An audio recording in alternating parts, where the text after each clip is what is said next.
What's going on, everyone? It is Wednesday, November 15th, 2023.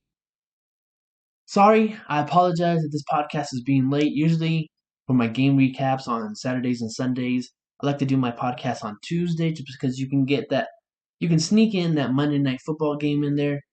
Apologize for it being late. But also, the good thing about it being late is we don't get that overreaction. Like, we don't get overreaction Monday, we don't get overreaction Tuesday. A lot of times when you're emotional, or the games are so emotional, you make irrational decisions. So we'll be talking about all those games that happened. Talking about Buffalo Bills, Denver Broncos, what's going wrong for the Buffalo Bills? What is the answer or the problem over there? And then for the Denver Broncos, they've had themselves a nice run. They've beaten the Buffalo Bills. They've beaten the Kansas City Chiefs. 2 statement wins for them.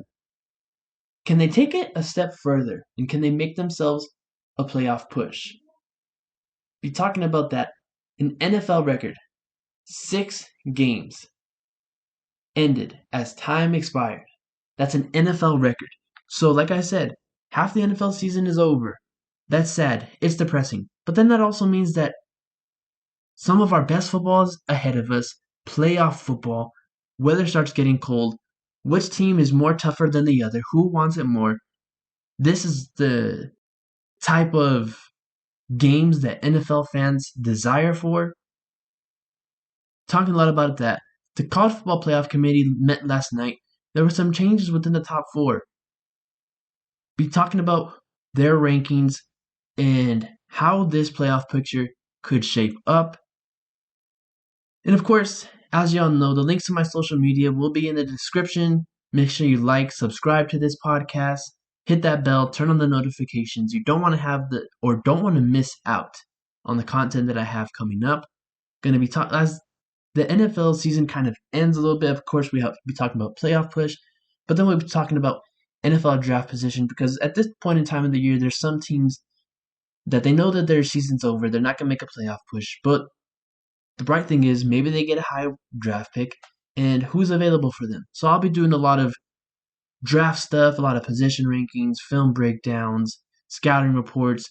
So hit that bell, turn on the post notifications. You don't want to miss any of the content I have coming up. And of course, as y'all know, that's textbook.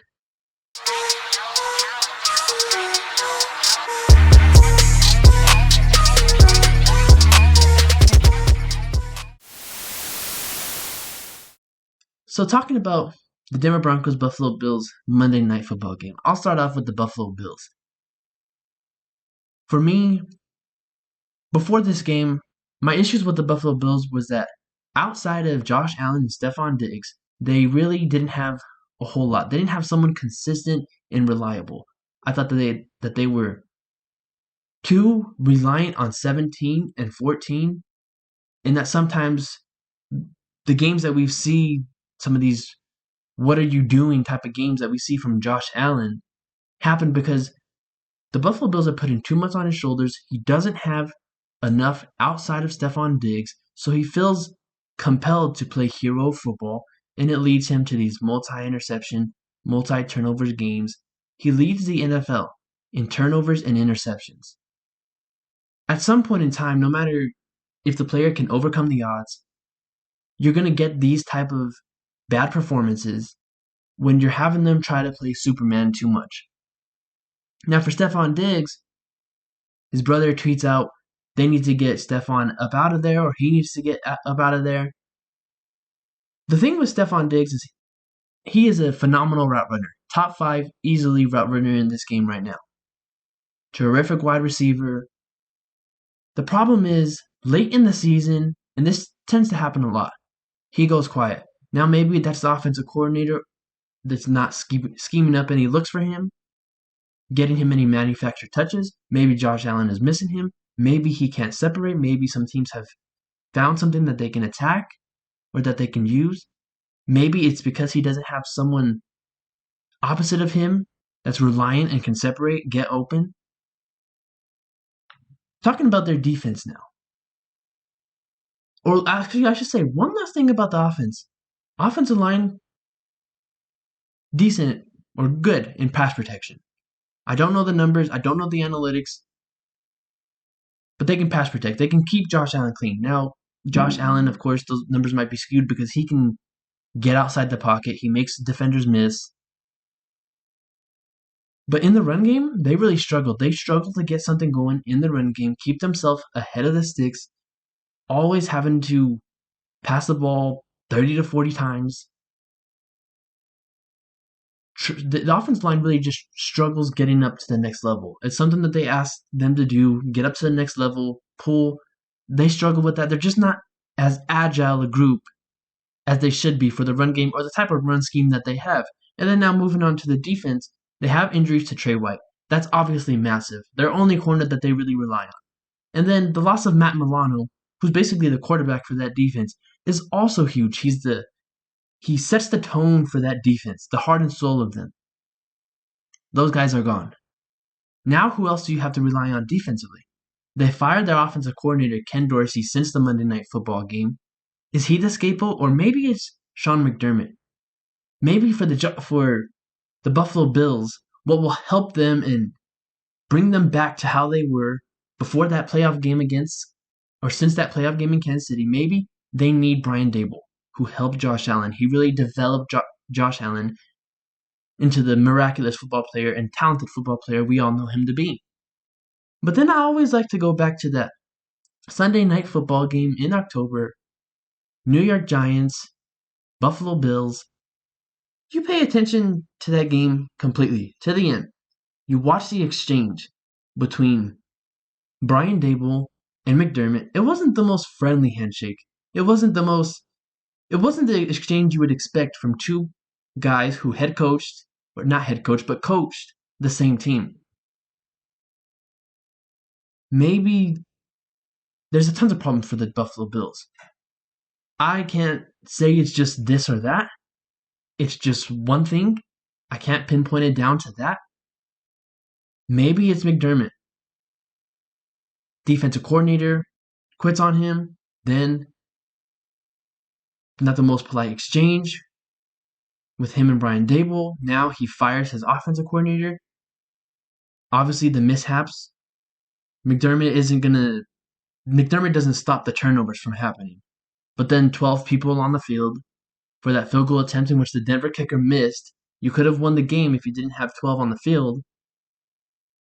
So maybe at some point in time, the issue stands at the head coach position. Because when these coaches and general managers get together in the offseason and they look at all the other teams, how they can construct their roster with what they have, the head coach still has some input and idea of what their roster should look like. Now, McDermott is the defensive-minded head coach. Defense hasn't been playing as well. Yes, I'll give you the benefit of the doubt. You've had significant injuries. But you also should be able in free agency and the NFL draft to evaluate, develop these defensive players. But for some reason, it's just not happening. Kaiir Elam, who you drafted year before, hasn't necessarily developed yet. And that's the Buffalo Bills in a nutshell right there. In terms of the issues, what's going on, what's wrong, we don't know. Now, another thing I'll say, that playoff game against Kansas City really broke the Bills franchise, but then for everyone in the media and everyone around them, it really took them up a couple notches. Obviously, deservedly so. Josh Allen went toe-to-toe with Patrick Mahomes, the best quarterback in the world, 13 seconds away, or a defensive stop from winning that football game, going to the AFC Championship, right? You slay the dragon. Now you're going to the AFC Championship. We don't know the outcome of that. You play Cincinnati, so we'll let that rest. But maybe with that playoff, since then, maybe we kind of overvalued that a little bit.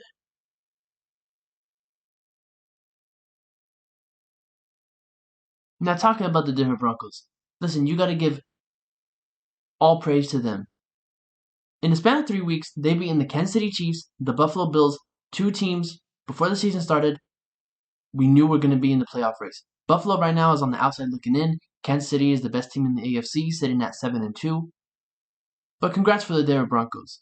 They've overcome the odds. A lot of people didn't expect them to win either of these games, and yet they've done that. Credit to Sean Payton. He's got this group playing really well. That defense is playing phenomenal. They're getting tons of turnovers. They're limiting high-powered offenses like Kansas City, Buffalo to about 20 points.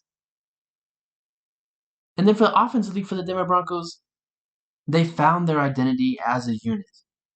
They're a team that grinds it out, going back to like the days when Russ was in Seattle, and they relied on running the football, grinding it out. That's what it is with the Denver Broncos. First, second down, Javonte Williams is getting carries to keep themselves ahead of the chains, to make it third and manageable for them, 3rd and 4 or less.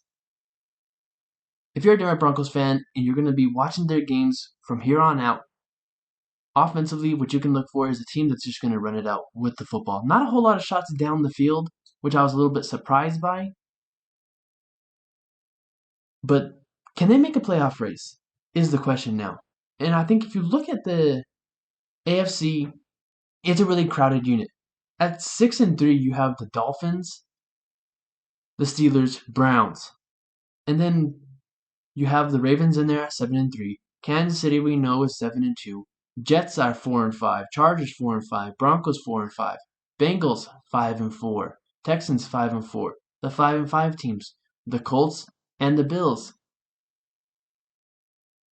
With the AFC being that crowded, it's hard for me to be confident in this team that's making a playoff push. Now for the college football playoff, the committee got together yesterday, put out their top 4, and I'll say this about the top 4. There's a question mark in there.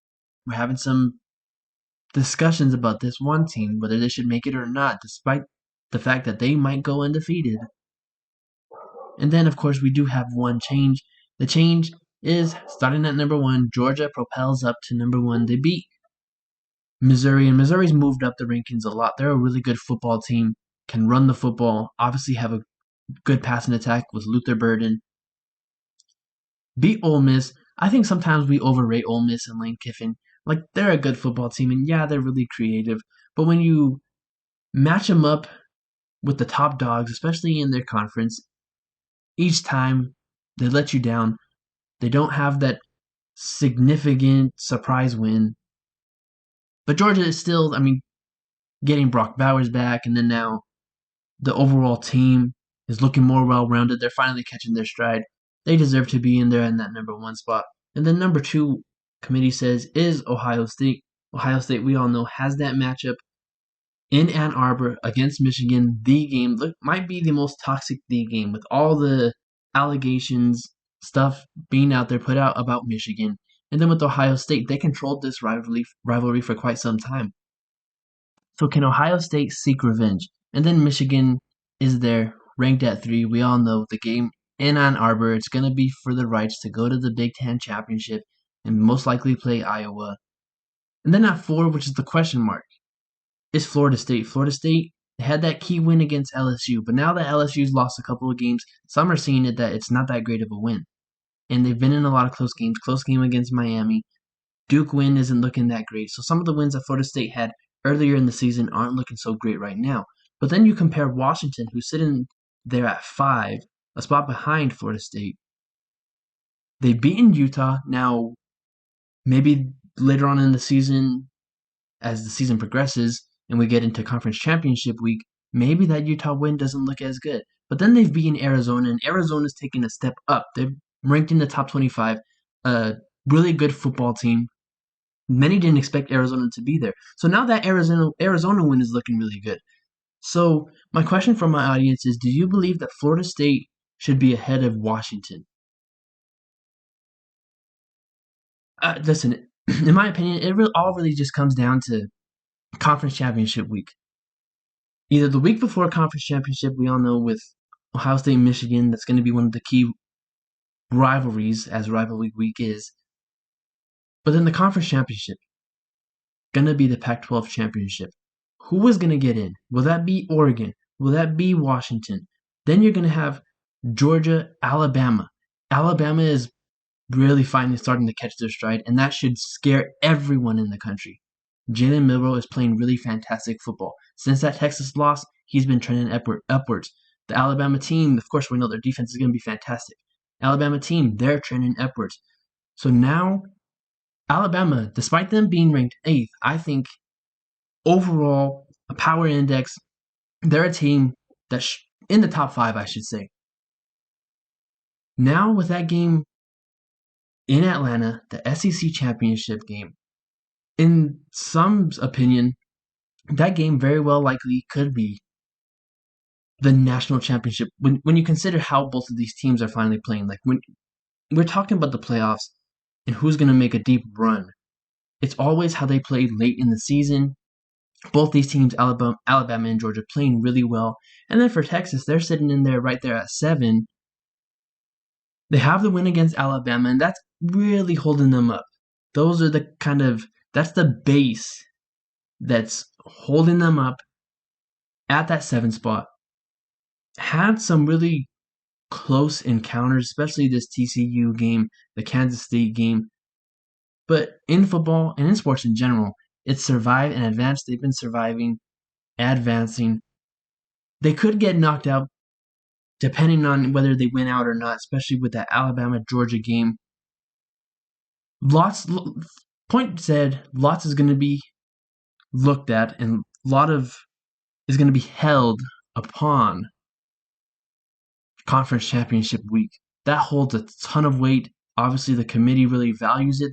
They value conference champions. We'll see how it unfolds, but it's going to be absolute chaos. As I said before in previous podcasts, multiple conferences with multiple teams vying for just 4 playoff spots. It's going to get really interesting.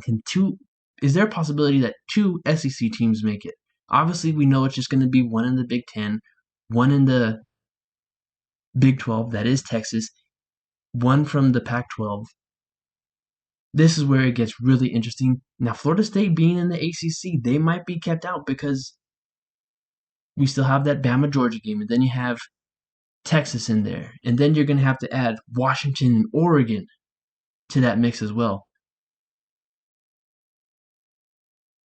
The 2023 Heisman Award goes to Jayden Daniels. You look at Jayden Daniels' total yards this season, 4,082 total yards, 38 total touchdowns. The strength of schedule he's played, 4th in the country. You look at his passing numbers this season, 3,164 passing yards, 30 touchdowns, 4 interceptions, a 94.1 QBR rating. That is 1st in the country.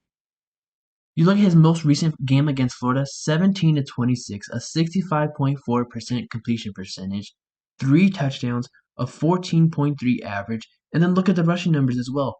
Against Florida, 12 carries, 234 yards, and 2 touchdowns. And then against Alabama, his rushing numbers, 11 carries, 163 passing yards, 1 touchdown. Now, of course, yes, that is also his rushing numbers against a couple of these teams. And look at his passing numbers against Alabama. 15-24, 219, 2 touchdowns, did throw 1 interception, but a 97.6 QBR rating. I don't care that LSU has 3 losses this season. Actually, as a matter of fact, if you were to look at the Heisman Trophy winners, Caleb Williams, he had 3 losses last year. He still won it. RG3, 3 losses. He still won it. There has been times and instances where the Heisman Trophy winner has 3 losses, 4 losses, like with Lamar Jackson in 2016, Louisville went 9-4. Don't be here talking to me about losses and how it should pertain to the Heisman Trophy Award. Obviously, with the Heisman and any kind of prestigious award, the team has to win. But when the player is playing such phenomenal football as Jayden Daniels has been playing, why not give it to him? He's one of the best players in the country. He's performing like it right now. And if you were to ask me to take this a step further and look at this at the next level, he's a top quarterback in the upcoming NFL draft. I know it's a loaded class. You have, obviously, Caleb Williams, Drake May, then you have Bo Nix into that conversation. He's playing really well this season. Then you have Quinn Ewers, but he's got the possibility of coming back. So there are some, like Shadur Sanders, who we all thought were going to be in the upcoming NFL draft that have went back. Who knows the type of ratings that people are going to have on Jaden Daniels? Maybe he is somewhere ranked in at QB4 in the draft. Maybe some take it a step further, rank him as QB3. Whatever, I still think he's a top quarterback prospect in this draft. When you look at his, not only his numbers, but the type of mechanics he's playing with, the type of confidence, poise he's playing with in the pocket. He's a dual threat athlete as well. Jaden Daniels is not only your 2023 Heisman Trophy Award winner, but he is also one of the top quarterbacks in the upcoming NFL draft.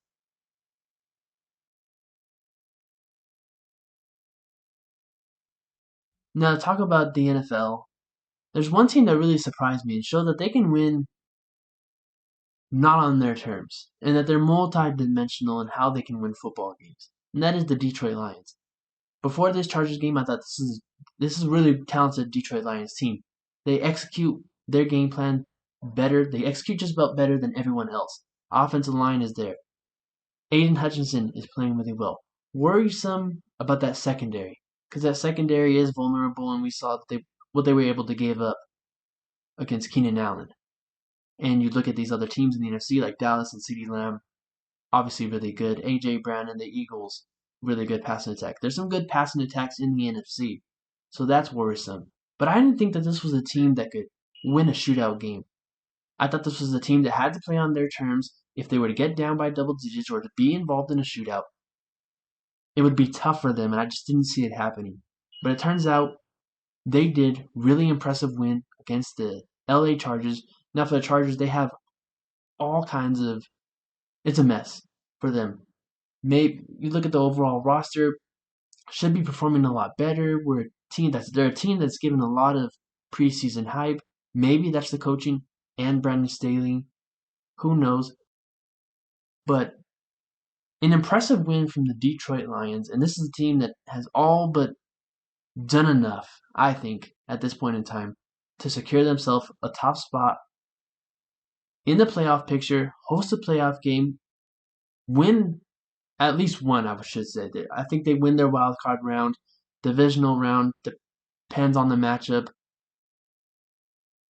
But obviously, they're going to secure the NFC North and they control their destiny in the NFC North. Now looking about the other North division, but this time in the AFC. Looking at the AFC North, you have the Baltimore Ravens, who have a key matchup tomorrow against the Cincinnati Bengals. Ravens sit there at 7-3, Steelers 6-3, Browns 6-3, and then at last place, the Cincinnati Bengals at 5-4. So I'll start with the Baltimore Ravens. They had, in all of their losses, they're games that they should have won, and they're games that when they got away from the running game, they got away from their identity. Like the loss against Indianapolis, you saw it with the loss against Cleveland, and their loss against Pittsburgh was just tons of missed opportunities. I mean, we saw it with the drop passes and all of that. Nothing really much to worry about with the Baltimore Ravens, but it is cautious because they did add a lot of key playmakers to this team, like you drafted Zay Flowers, but he's still a rookie. Odell Beckham Jr., is he the same as he once was? I'm not too sure. Who else outside of Mark Andrews is going to step up? But their main key thing and what they have going for them right now is running the football. And I thought Keaton Mitchell should be this RB1 for the team right now. He's played really well football, and the next gear that he has is really, really exciting.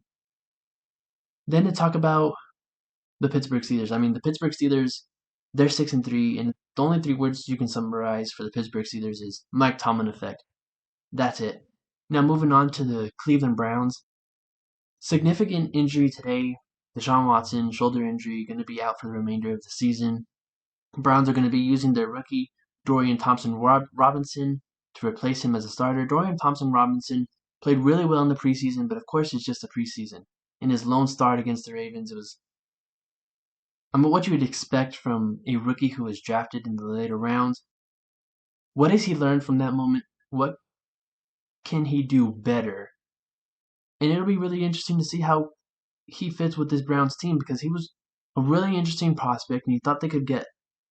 And you saw how he played in the preseason, and you thought, well, let's see how he can do in the NFL.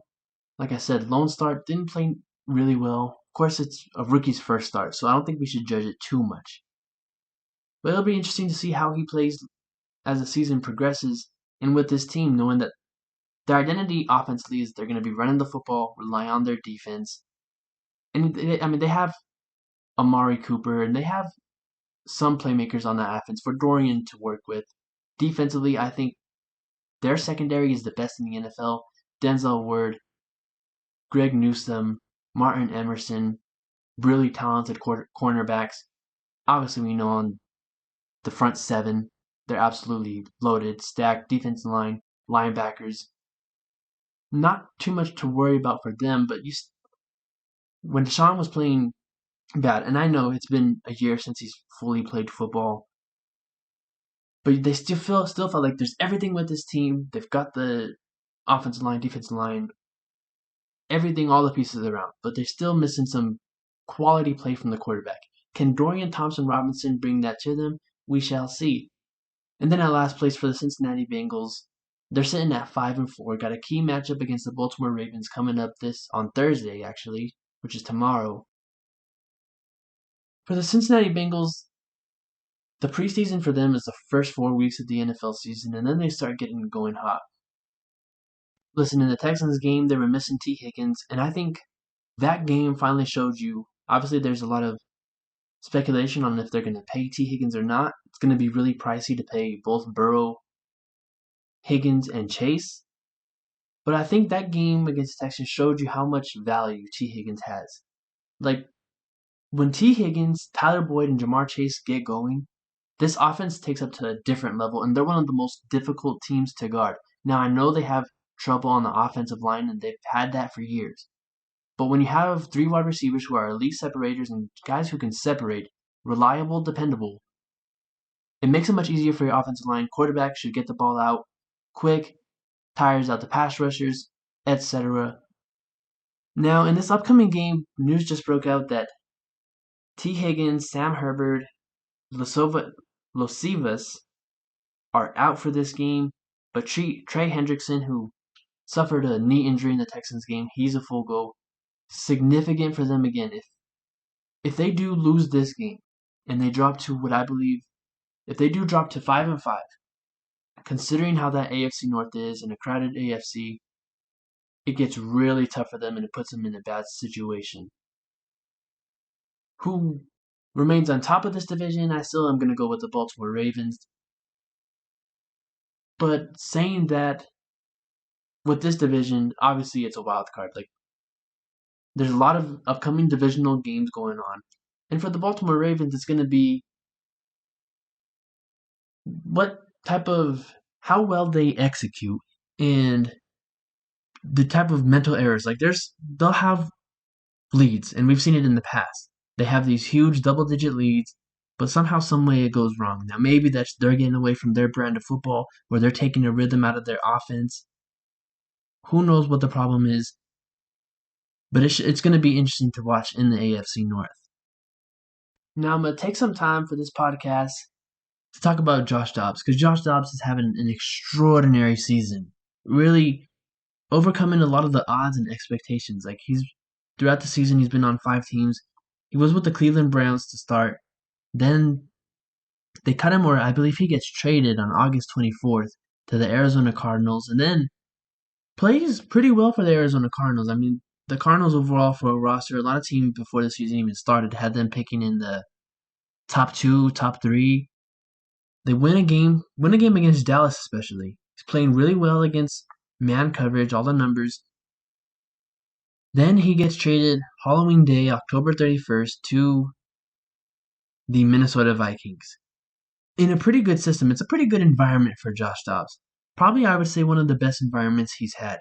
Kevin O'Connell in his passing game, he makes the offense easier for the quarterback. It's pass happy, pass friendly type of offense. Then with Justin Jefferson, who knows when Justin Jefferson will get back, but when Kirk Cousins got injured, this was a Minnesota Vikings team that was playing well-rounded complementary football. some of the issues that they were having, especially on offense and defense, as it pertains to that line of scrimmage or the offense and defensive line, playing much better. Secondary playing really well. Enter Josh Dobbs, and now this team is 6-4 and making themselves a push for the playoffs. Is Josh Dobbs taking this football team over the top and putting them as one of the top teams in the NFC, making a push for the division? No, I don't think so. But as it pertains to their goal, which I think their immediate goal should be, hey, let's just go make a playoff push, make some noise. We have the talented roster. I thought he was the man to do that. So I like that trade for them. Obviously, he's done that so far, and they beat the Falcons. He barely even knew his teammates' names. He only had a couple days to prepare. Then, now you beat the New Orleans Saints. He's playing really well football. All the credit and kudos to him. He has overcome all the expectations. Now, there's a lot of conversations to be had with Josh Dobbs. People are saying that the New York Jets should have made a push for Josh Dobbs. And I have to say I agree with that because he's a quarterback that makes playoff pushes for you or can be a nice bridge for you. Maybe not going to be something that's really fancy, put up all kinds of fancy numbers, stats, or something of that stature, but will make a playoff push, manage the game, put your team in a position to win the game as well. Jets could have had that opportunity, except they decided to stick with Wilson. He was obviously on the Browns roster too. Now Deshaun Watson is out. He's got a season-ending injury or shoulder injury that's going to require surgery. It's going to be season-ending. Cleveland Browns could have used Josh Dobbs. Like I mentioned that the Minnesota Vikings are a good fit for him. Cleveland Browns would have even been an equal or maybe even better fit for him. You consider their offensive line. Do they have the same playmakers as, at least pass weapons, as the Minnesota Vikings? No, I don't think so. But run game and all of that, play action, those types of reads and plays would have been a perfect ideal fit for him as well. So like I said, congrats to Josh Dobbs. And Kevin O'Connell we have to give him his credit too because this was a roster that lost their starting quarterback, Kirk Cousins. How's the team going to take it? What's going to be the morale of this team? Instead, they're winning football games, making themselves a playoff push. All credit to Kevin O'Connell and those Minnesota Vikings. Now on here to talk about another quarterback. Overcoming the expectations, overcoming the odds, performing fantastic. CJ Stroud. CJ Stroud, what else more can we say? A rookie to come into the league, set a passing yards in a game, touchdowns in a game as a rookie, to be breaking those types of records with this team who, before the season even started, when the Arizona Cardinals got the Houston Texans next pick or first round pick next year, many thought this was going to be a number one, number two, or maybe a Texans pick that was going to be in the top 5. Now the Houston Texans are a game away from, or half a game from the AFC South. They could win the division. They could make themselves a playoff push, whether that be if they don't win the division or if they do. Massive credit to DeMeco Ryans, who is another, like Kevin O'Connell, Coach of the Year candidate. There's a lot of extraordinary coaching being done. Dan Campbell, obviously, Coach of the Year candidate. DeMeco Ryans and what the Houston Texans have done. Kevin O'Connell and the Minnesota Vikings. And then also I believe we've got to give a lot of credit to Shane Steichen and the Indianapolis Colts. A lot of these young head coaches who were either hired as a rookie or in their second year performing really well. All credit to them. But then talking about CJ Stroud, like I said, the mechanics, the intangibles, the little nuanced details matter for quarterbacks. The footwork, the pocket presence, the timing, the anticipation. accuracy, all of those things matter, and CJ Stroud excels at it. Like if I were to give a grade on all those intangibles, each one of them would be A plus. One of the most like pure pocket passers that I've scouted and studied has all of those details refined down. And we're seeing it translate into the NFL, into the playing field as well. And the other thing that he has that you look for in a quarterback, it's he has the leadership stuff, all of that nailed down, but it's the clutch gene. He's leading his team in opportunities to go win the football game, like against the Atlanta Falcons. Had his team in an opportunity, drove him down, scored a touchdown. Falcons come back, kick a field goal, lost that game. For an insane number of touchdowns and passing yards against the Tampa Bay Buccaneers. A really pretty good defense leads them to a game-winning football drive that results in a touchdown. And then the game-winning field goal drive that he leads against the Cincinnati Bengals. Like these are clutch drives. And had it not been for two field goals actually against the Falcons and against the Panthers, this is a team that's 7-2, atop their division, and atop the NFC, the AFC possibly. Because you look at it, the Kansas City Chiefs, they're 7-2. Then the rest of the other AFC teams have 3 losses. And you could say that a bunch of teams, like if it wasn't for this, or if it wasn't for that, but that just goes to show how well this football team is playing. And here's the last thing I'll say about the Houston Texans. Yes, they're winning, and when you're not expected to win and you win, it feels even greater. I mean, it feels great. Like winning feels great regardless, but when people don't expect you to win and you do, it feels fantastic. Now people are expecting them to win. So through these next 4 games, if they go 2-2, you know that they can handle success. So how are they going to handle success? If they get any more than 2 games, you can know and understand that this is a team that handles success really well. That's the next step for this football team. If they do that, you got to look out. That concludes this podcast episode. Thank y'all for tuning into this podcast. I appreciate it. Love your support. Thank you. Love your participation in this podcast. Make sure you like this video, subscribe. Go ahead, check out all the podcasts I've created before. Turn on post notifications. You don't want to miss any of the content that I have coming up. Of course, all the links to my social media will be in the description. Make sure you go follow me there. And until next time,